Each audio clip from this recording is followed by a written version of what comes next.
I watched through the baby monitor as my wife walked into my aging father's room and whispered, "I hope you die soon. Your son needs to stop wasting time taking care of you. You're holding us back." My father was too weak to reply. I got angry and pretended I didn't know anything. Last night, she was outside my apartment screaming at my window. The look on her face on the door, Cam, was priceless. Hey everyone, before we dive in, I have a quick favor to ask. If you enjoy content like this, please hit the subscribe button.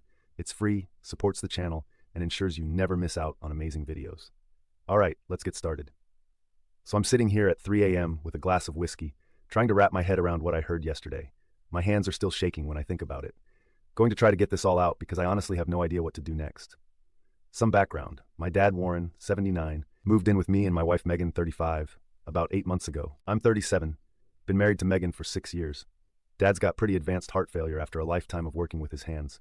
Doctor says it could be weeks or months. Hard to tell with these things. Dad used to be this larger-than-life guy who could build anything. Now he needs help getting to the bathroom. It's been rough watching him deteriorate. We converted our home office into a bedroom for him on the main floor. Got one of those adjustable hospital beds and everything. At first, Megan seemed supportive. She even suggested we take him in rather than sending him to a facility. Said it was the right thing to do. But over the last few months, I've noticed her getting more distant, more irritated by little things. Rolling her eyes when I mention needing to reschedule plans because Dad's having a bad day. Making comments about how much time I spend with him. And I get it, man. It's not what she signed up for.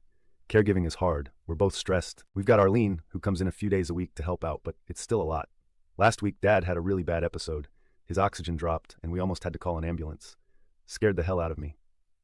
After that, I set up this baby monitor thing in his room. Just a simple video monitor so I could keep an eye on him from the living room or kitchen without constantly barging in and disturbing him.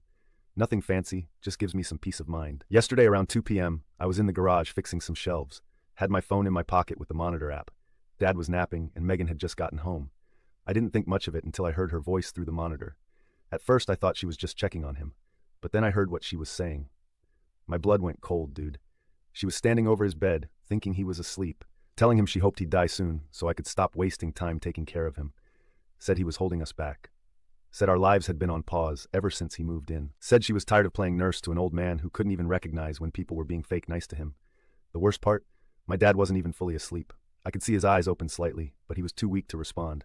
Just lying there, having to listen to this woman, my wife, wish death on him. I almost stormed inside right then. Almost. But something in me just froze. I sat there in the garage staring at my phone screen. Watching this person I thought I knew reveal who she really is. She left the room after about 2 minutes. Dad just closed his eyes again. I could see a tear roll down his cheek before he turned away from the camera. I don't think I've ever felt rage like that before in my life. But I didn't confront her. Instead, I saved the recording. Thank God the app has that feature, and went back to working on the shelves like nothing happened. Came in an hour later, kissed her hello, ate the dinner she made, watched some stupid show on Netflix. The whole time I'm looking at the stranger across from me thinking, who are you? How long have you felt this way? Have you said these things to him before when I wasn't listening? It's been nearly 36 hours now. I still haven't said anything. Last night, I barely slept. Just lay there next to her, wondering how many other things. This morning, I checked the monitor recordings from the past week. Found 3 other instances of her going into his room when she thought no one was around. Once telling him he was a burden. Once complaining about the medical bills, even though his Medicare covers almost everything and he's got savings he's using for the rest. And once just sighing loudly and adjusting his blankets with this look of disgust on her face. My dad never said anything back to her. Not once. And he never told me. Probably trying to protect me or avoid causing problems. I called my brother Christian this afternoon while Megan was out. He lives in Colorado, hasn't been able to visit much because of his kids and work. Told him everything. He was ready to drive out here and throw Megan out himself. I had to talk him down. The thing is, I don't know what to do. Part of me wants to confront her immediately, show her the videos, tell her to pack her bags and get the hell out of our house. But another part of me wants to be smarter about it. We've got a joint account, the house is in both our names. If I blow up right now without thinking things through, it could get ugly fast. And the last thing my dad needs is more stress and drama. Christian thinks I should talk to a lawyer, get my ducks in a row before I do anything. He's probably right, but it's killing me to look at her and pretend I don't know what she said. Killing me to watch her fake smile when she brings Dad his medication. I keep thinking about the promises I made 6 years ago, for better or worse, in sickness and health. Guess those vows only apply to us, not to family members who need care. The worst part is remembering how she was the one who suggested he move in with us. Was that just for show? Did she think it would only be for a few weeks? Or was she hoping he'd go quickly? The thought makes me sick. Dad's noticed something's off. This evening he asked if everything was okay between Megan and me. I lied and said we were fine, just stressed with work stuff. He looked at me for a long time, then said, "You're a good son, Nelson. Don't ever let anyone tell you different." Almost lost it right then and there. Lorraine from next door stopped by today with some soup. She's been checking in regularly since Dad moved in. They've become friends, weirdly enough. She took one look at my face and asked what was wrong. I made up some excuse, but I'm pretty sure she didn't buy it. I've started looking at one-bedroom apartments nearby, just in case things go south fast. Somewhere Dad and I could go temporarily, until I figure out next steps. The thought of uprooting him again breaks my heart, but staying here with her feels impossible. Tomorrow, I'm meeting with a lawyer during my lunch break, going to find out what my options are. I've already moved most of the recordings to a secure cloud storage and sent copies to Christian as backup. Part of me still can't believe this is happening.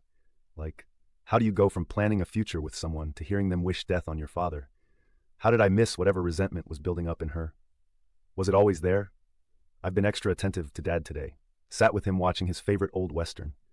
Brought in his favorite meal from that diner down the street. He keeps giving me these looks like he knows something's up, but he's not pushing. I don't know what's going to happen next.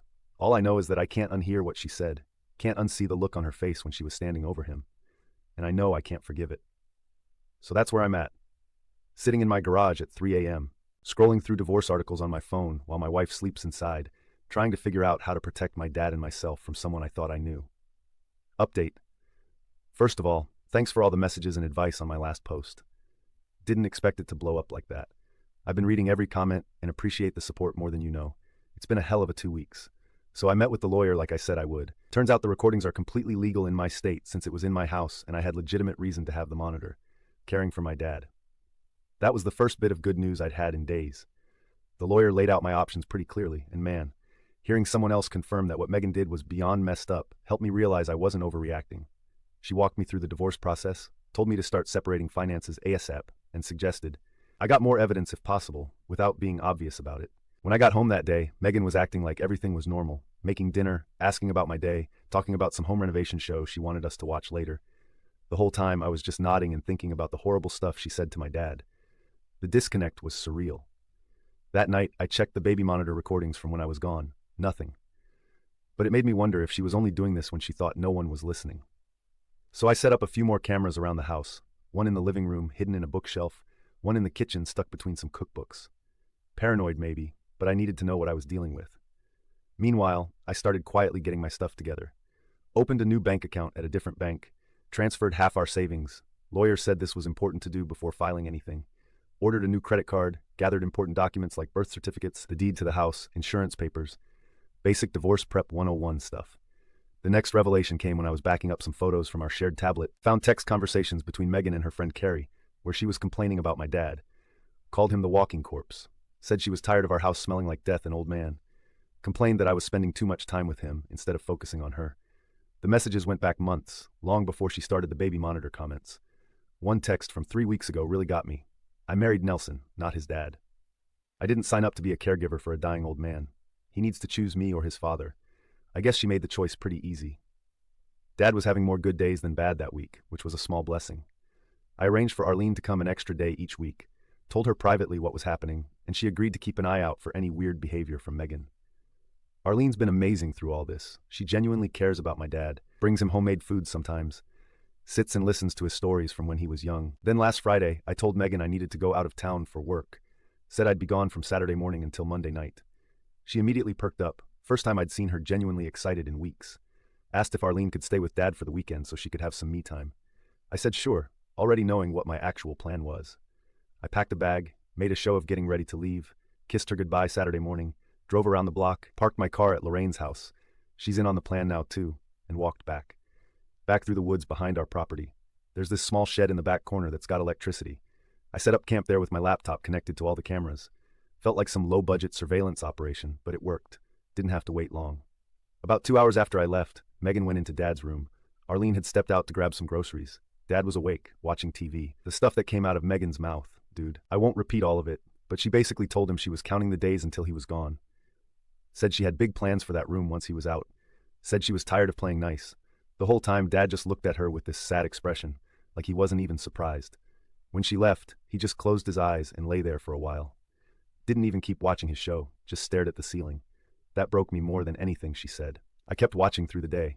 She made a bunch of phone calls, friends, her sister, telling them how relieved she was to have a break from the death watch, laughing about how she finally had the house to herself, called one of her friends and said she was thinking about going through Dad's things to get a head start on clearing out his junk. Around 8 p.m., she started drinking wine, a lot of wine. Then she did something I didn't expect. She went back into Dad's room. By this point, Arlene was back and in the kitchen making his evening meal. Megan sat on the edge of Dad's bed and started talking to him in this fake sweet voice, asking if he needed anything, if he was comfortable. Then she leaned in close and whispered something. The camera didn't pick it up, but Dad's face said it all. I'd seen enough. Texted Arlene to find a reason to go into Dad's room. She did, and Megan immediately backed off, left the room like nothing happened. Sunday morning, I decided to end this. Had all the evidence I needed. Plus, I was getting tired of sleeping in a shed with spiders. I waited until Arlene arrived for the day, then walked in the front door like I'd just gotten home early. The look on Megan's face, pure shock mixed with something else. Guilt. Fear. Not sure. She recovered quickly, though, asked why I was back so early. I said the trip finished up faster than expected. We had this weird normal morning. Breakfast, coffee, small talk. She had no idea what was coming. Around noon, I asked if we could talk. Sat her down in the living room. Started by asking how things had been with Dad while I was gone. She gave me this whole song and dance about how they'd had a nice time, watched some movies together, how he seemed to be doing better. Then I pulled out my phone and played the video from yesterday. Her face, man, first confusion, then shock, then this cold hard look I'd never seen before. She tried to explain it away, said I was misunderstanding, said she was just having a hard time and needed to vent. When that didn't work, she switched to anger, started yelling that I had no right to record her, that I was invading her privacy. I just kept playing more clips, the baby monitor footage, the stuff from this weekend. With each video, she got more desperate, tried to turn it around on me, said I was neglecting her to take care of Dad, that any wife would feel the same way. I told her I wanted her out of the house today. Said I'd already spoken to a lawyer and was filing for divorce. That's when she really lost it, started screaming that I couldn't throw her out, that half the house was hers, threatened to call the police. I reminded her that my name was the only one on the deed since we bought it with money from my savings before we got married. The prenup we signed, her idea, ironically, protected my premarital assets. The house was mine. She switched tactics then, started crying, said she didn't mean any of it, was just stressed and saying things she didn't mean, begged for another chance. When I didn't budge, the tears dried up real quick. She called me every name in the book, said I was choosing my already dead father over our marriage, said I'd regret this. I just sat there, weirdly calm, watching this person I thought I knew completely unravel. Called my brother Christian while she was upstairs packing. He offered to fly out, but I told him to wait. Things were messy enough already. Megan only took some clothes and personal items, said she'd be back for the rest of her stuff with a lawyer. I changed the locks as soon as she left, probably not legal, but at that point I didn't care. The next few days were a blur of lawyer meetings, paperwork, and taking care of Dad. I froze our joint accounts after transferring my half, canceled the credit cards we shared, contacted the landlord of a property we owned together to redirect the rent payments, changed the passwords on all our shared digital accounts. Word spread fast. Megan's sister called me, furious, until I offered to play the recordings for her. She hung up before I could. Some mutual friends reached out, confused about what was happening. I didn't volunteer the recordings to everyone, just said we were separating because of irreconcilable differences. Let Megan dig her own hole. But a few close friends who I knew would stand by me, I showed them. Their reactions confirmed I was doing the right thing. Dad and I had a long talk that night. He admitted Megan had been saying these things to him for months. Said he didn't tell me because he didn't want to come between us. Didn't want to be a burden. I reassured him he was never a burden, that taking care of him was the most important thing I could be doing right now. We both cried a bit. It felt good to clear the air. Things were almost peaceful for about a week. Megan stayed with a friend, only communicated through increasingly angry texts about property division. I started looking at apartments for Dad and me, just in case things got ugly with the house. Had to be ground floor, accessible, bathroom close to his doctor. Found a few promising options. Then last night happened. I was at home with Dad eating dinner when my phone started blowing up with texts from Megan, incoherent, angry walls of text. Apparently, she'd gone to access our investment account and found out I'd already separated my half, then tried to use a credit card that had been canceled. The financial reality of what was happening finally hit her. Around 11 p.m., there's pounding on the door. Check the doorbell camera. It's Megan, clearly drunk, screaming for me to let her in. Dad was already asleep, thankfully. I turned on the porch light and spoke through the doorbell speaker, told her to leave or I'd call the police. That just made her more angry. She started screaming about how I'd ruined her life, how I'd planned this whole thing, how I'd never loved her. The doorbell camera caught it all, her mascara running down her face, gesturing wildly, occasionally stopping to try the doorknob or pound on the door again. At one point, she pressed her face right up to the camera and just screamed. After about 20 minutes of this, one of the neighbors must have called the cops. They showed up, talked to her for a while, eventually convinced her to leave with them. Officer came to the door, asked if I wanted to press charges for disturbance or trespassing. I declined. Just asked for an incident report for my divorce file. So here we are. Divorce papers officially filed yesterday. Temporary restraining order in process after last night's performance. Moving plans accelerated. Dad and I will be in a new place by next week, somewhere Megan doesn't know about. The apartment manager is holding it for us, even though we can't move in for a few days.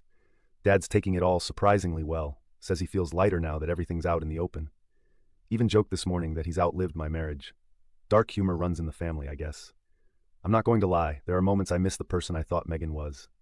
6 years is a long time, but then I remember her face when she stood over my dad's bed, and any doubt evaporates. Guess the moral of the story is, you never really know someone until you see how they treat the most vulnerable people in your life. We'll update again when there's more to share. The look on her face on that doorbell camera really was priceless, though. Final update. Well, it's been almost 3 months since my last update, and I figured I owed you guys the finale to this whole saga. TBH, I've been putting off writing this because it meant revisiting some pretty dark moments, but I'm in a better place now. So, after the doorbell camera meltdown, things escalated in ways I couldn't have predicted. Dad and I moved into that ground floor apartment I mentioned. Nothing fancy, just a 2-bedroom with wider doorways and a walk-in shower that works with his mobility issues. The property manager was cool about expediting everything once I explained the situation. Didn't even charge the pet deposit for Dad's old cat, Samson, who's somehow still kicking at 16. The first week in the new place was rough. Our routines were all messed up. The kitchen was half the size we were used to, so making meals was like playing Tetris with cutting boards and pans. Dad kept getting disoriented at night, forgetting where the bathroom was. And of course, the dishwasher started leaking on day 3. Welcome to apartment life, I guess. But we adjusted. Arlene found a better route to our new place and still came 3 days a week. Lorraine from our old neighborhood even drove over once a week to play cards with Dad, said she missed their chats. Meanwhile, Megan was busy making her life, and mine, a complete dumpster fire. It started with the social media campaign. She posted this long, rambling thing on Facebook about how I'd abandoned her and was trying to destroy her financially. Claimed I'd planned the whole thing for months. Tagged mutual friends. Classic Darvo stuff. Deny, attack, reverse victim, and offender. But here's where her plan backfired spectacularly. Remember Carrie, her friend who she'd been texting all that awful stuff about my dad to? Apparently, Carrie's grandmother had just moved in with her family because of Alzheimer's. The caregiver comments hit too close to home. She actually messaged me privately asking what really happened. I didn't want to get into mudslinging, but I did send Carrie one short clip, just enough to show what Megan was really like. Carrie went radio silent for about 2 days. Then she posted a vague but pointed comment on Megan's rant. There are always 2 sides to a story. Sometimes the truth is in what gets recorded, not what gets posted. That one comment set off a chain reaction. People started DMing me, asking questions. Some of Megan's support squad quietly stepped back. Not everyone abandoned her. She still had her ride or dies who believed whatever she told them, but the tide was definitely turning. The divorce proceedings were moving forward, slower than I'd hoped, but steady. My lawyer was confident about the outcome, given the evidence and prenup, but Megan wasn't going down without a fight. She started showing up at my workplace, just standing in the parking lot, watching. Security eventually told her to leave, but it was creepy AF. She'd send these long, incoherent texts at 3 a.m., alternating between begging for another chance and threatening to tell everyone what I did to her. I documented everything, adding it to what my lawyer was calling the receipts folder. Then came the financial reality check. The prenup protected most of my assets, but we still had to divide what we'd acquired during the marriage. The rental property, some investments, household items. Her spending habits over the years meant she had way less saved than she thought, and she'd quit her job 6 months ago to focus on her side business that never really materialized. About a month after we separated, I got a text from her that just said, "I can't pay my credit card this month," the one with her name only that she'd maxed out at some point. Not my problem. The most surprising development was with my dad. I'd been so worried the move would accelerate his decline, but the opposite happened. Once we were away from all that tension I hadn't even fully recognized until it was gone, he started having more good days than bad. His doctor was cautious, but said sometimes removing stress can have surprisingly positive effects on heart patients. No miracle recovery or anything. He still has good and bad days, still needs help with basic tasks, but he started telling his old stories again, started asking Arlene to make his favorite foods instead of just eating whatever was put in front of him. One morning, I found him sitting on our tiny patio just watching birds at the feeder I'd set up. He looked over at me and said, "You know, I thought I'd hate leaving the other house, but it's peaceful here." That alone made every headache with Megan worth it. Christian flew out to visit for a week. We hadn't spent that much time together in years. He helped set up Dad's new space, installed some safety bars in the bathroom, built a ramp for the small step at the front door. We stayed up late talking about stuff we'd never really discussed, how Mom's death had affected us differently, our relationships, our regrets, the kind of conversations that only seem to happen after life blows up in your face. The divorce court date was set for a Thursday in early June.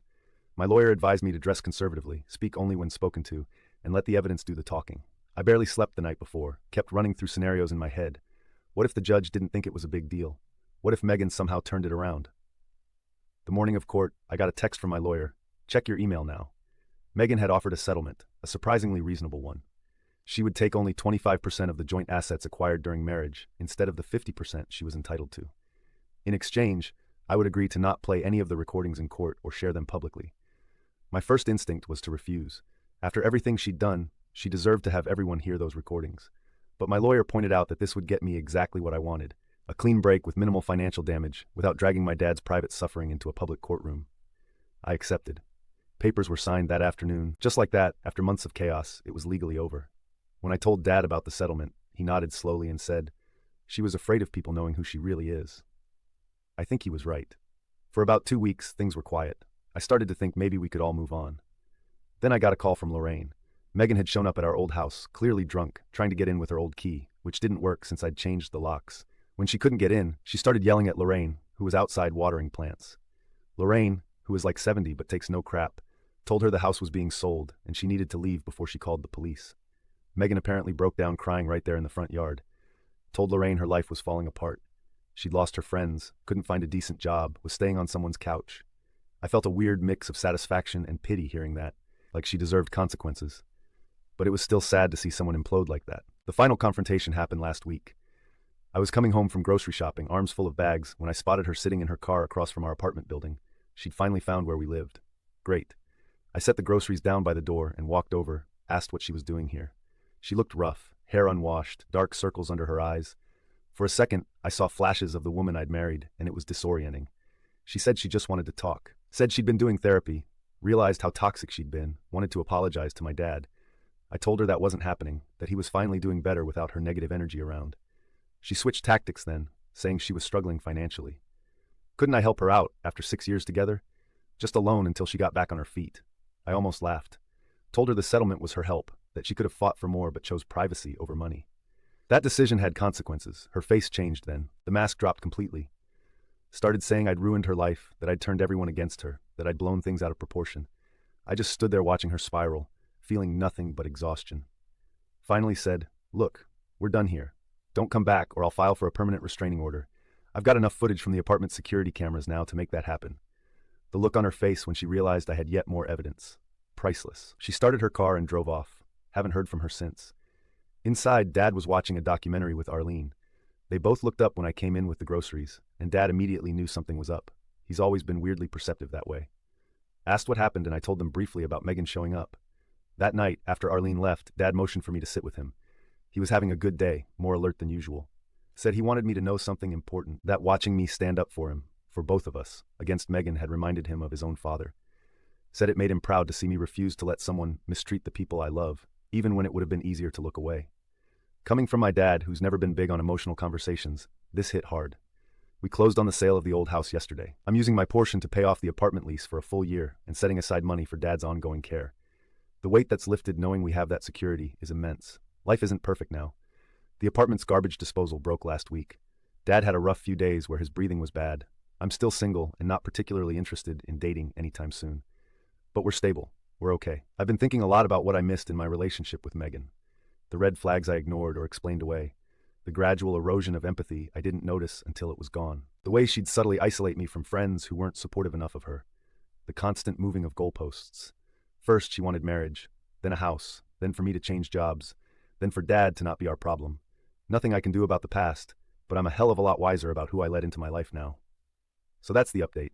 Not the neat, tidy Hollywood ending where the villain gets some dramatic public comeuppance. Just a quiet rebuilding. A father and son eating takeout and watching baseball in a modest apartment. And somewhere across town, a woman living with the consequences of showing who she really is.